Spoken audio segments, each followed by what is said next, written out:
Nós vamos ver o papel do pecado original nas nossas vidas. Mas antes de tudo, o pecado original em si. O que realmente é o pecado original?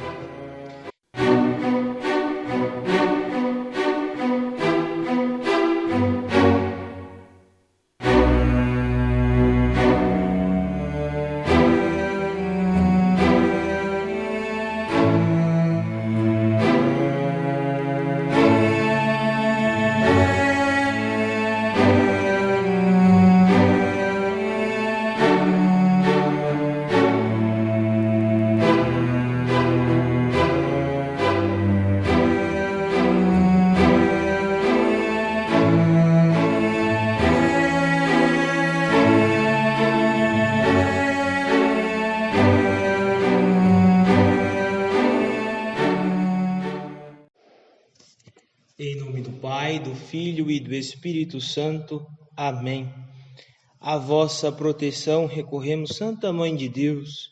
Não desprezeis as nossas súplicas em nossas necessidades, mas livrai-nos sempre de todos os perigos, ó Virgem gloriosa e bendita. Olá, meu irmão, minha irmã. É uma alegria muito grande poder partilhar um pouco com vocês sobre o pecado original. E nós vamos ver o papel do pecado original nas nossas vidas. Mas antes de tudo, o pecado original em si. O que realmente é o pecado original? Então, o nosso autor ele começa dando um exemplo muito belo para que a gente possa entender, primeiramente, o amor de Deus, que é anterior a todo tipo de pecado.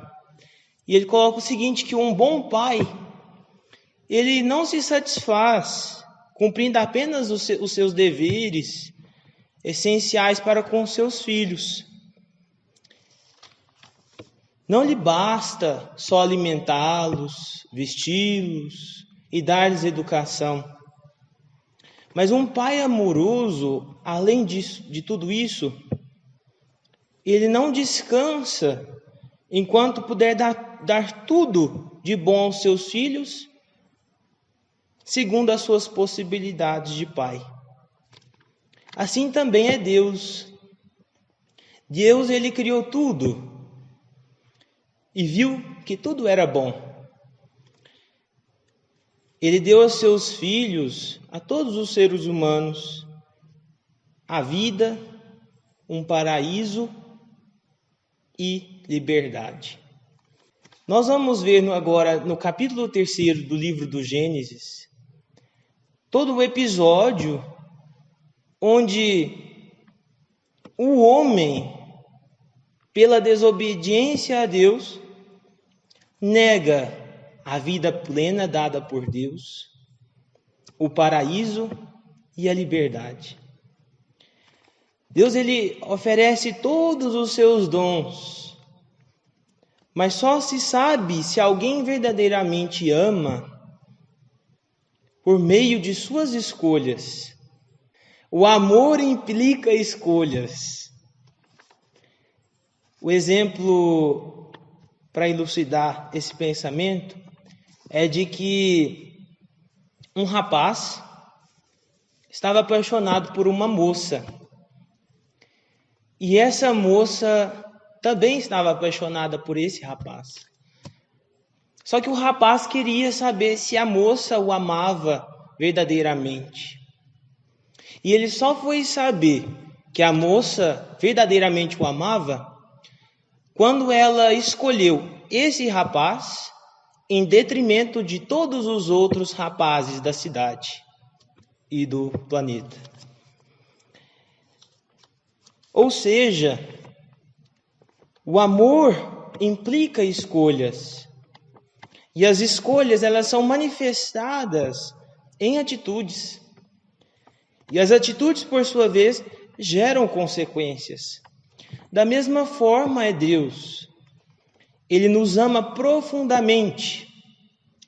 Assim como bem amou também Adão e Eva. Mas exige do homem e exige naquele episódio do capítulo 3 do Gênesis uma correspondência ao seu amor.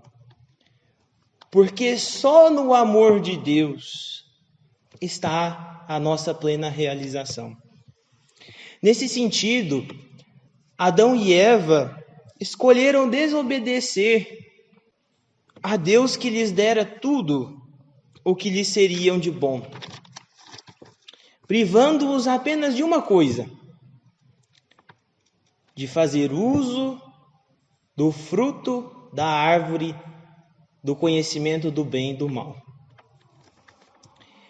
Nesse momento do episódio de Adão e Eva, o amor do homem, que deveria corresponder ao pleno amor do Criador, escolheu a desobediência, a infidelidade e a vontade de ser como Deus. Por isso o pecado original agora passa a ser uma consequência desse ato de desobediência e, por consequência, priva o ser humano de toda a graça original, de toda a graça que Deus os deu. Para todos nós agora, que somos descendentes de Adão, o pecado original, ele não é cometido, mas nós veremos no próximo episódio que ele é contraído. Isso nós podemos observar também no Catecismo da Igreja Católica, nos números 404 ao número 419. São Bernardo de Claraval, ele tem um exemplo muito bonito da consequência do pecado original na vida do ser humano. E para São Bernardo, o pecado original ele foi como uma martelada, uma grande e inteiriça placa de vidro.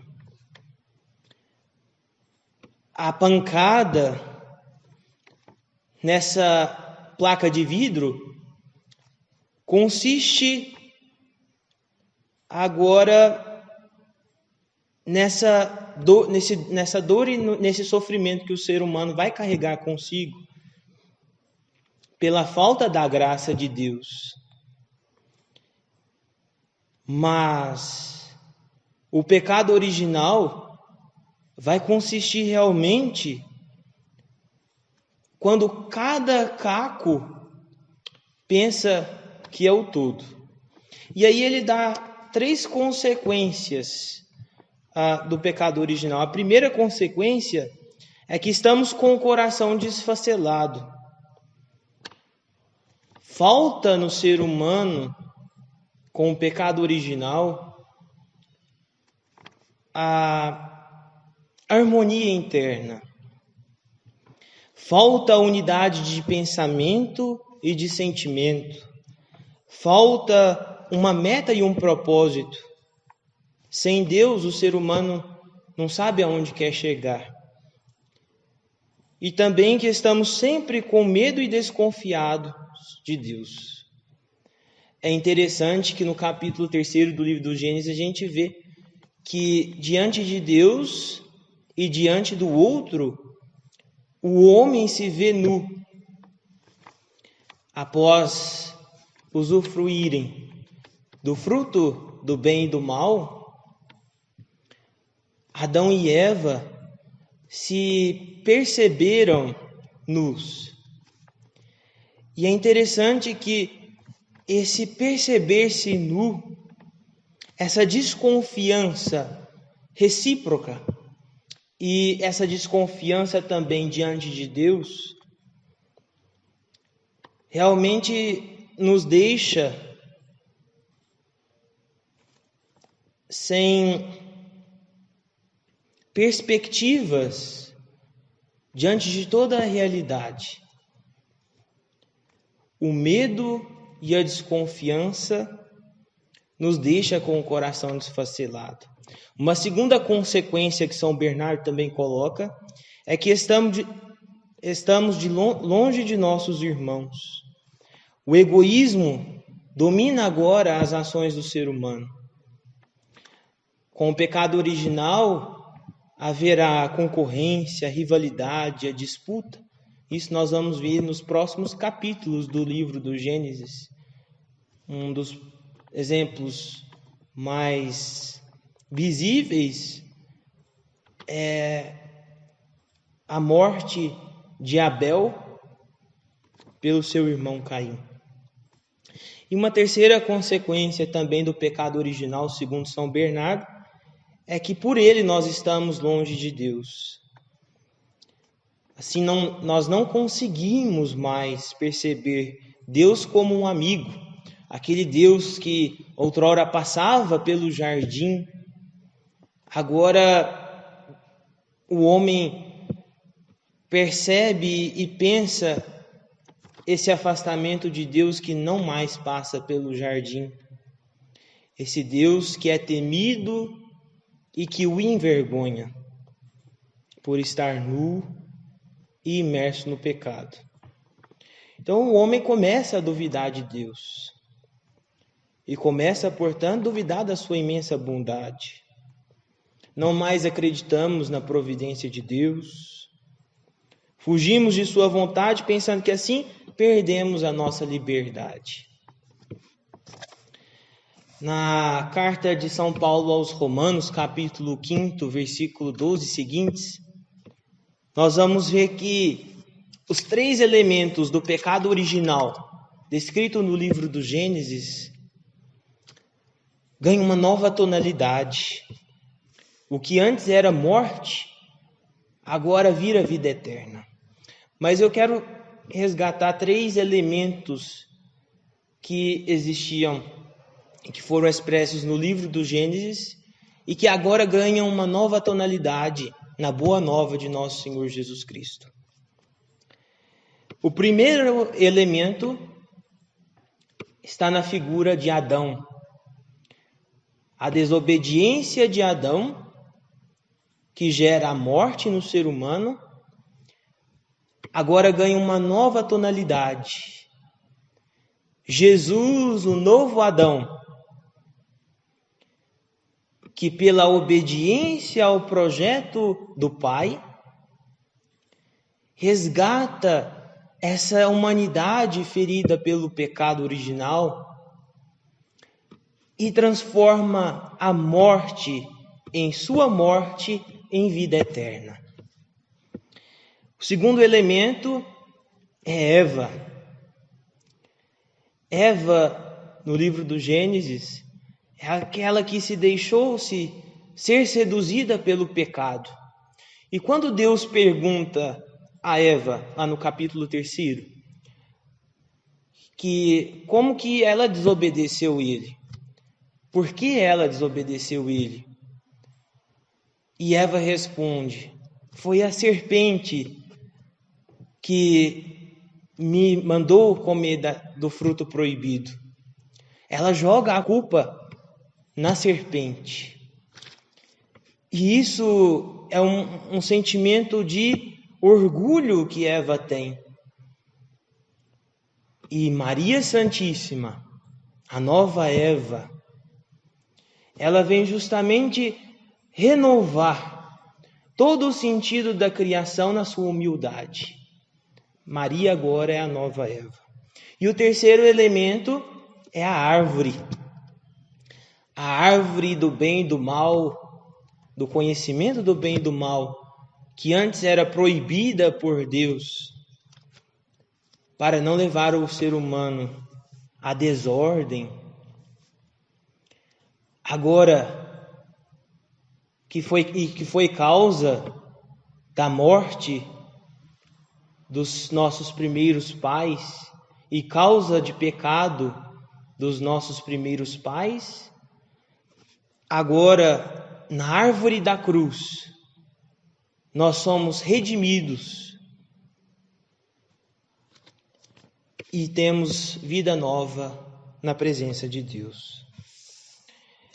É interessante porque essa nova tonalidade que o Evangelho nos dá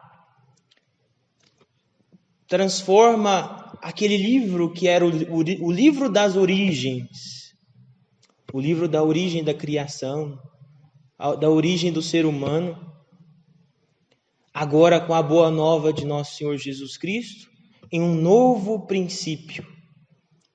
O Evangelho de São Marcos, ele é um dos evangelhos hoje tradicionalmente conhecido na teologia como sendo um dos evangelhos mais antigos da literatura cristã. E a palavra que se inicia o Evangelho de São Marcos é a palavra princípio. Princípio do Evangelho de Jesus Cristo, Filho de Deus.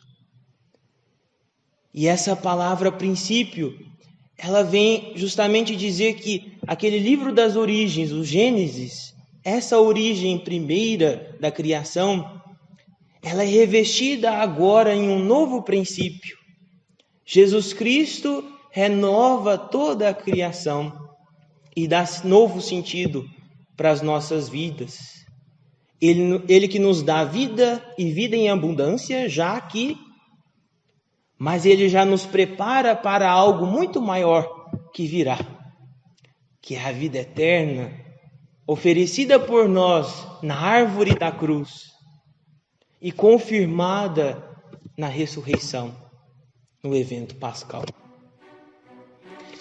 Meu irmão, minha irmã, muito obrigado pela participação nessa nossa reflexão e vamos ficar atentos para o nosso próximo vídeo, que será sobre o pecado atual que nós cometemos hoje em dia. Muito obrigado e louvado seja nosso Senhor Jesus Cristo.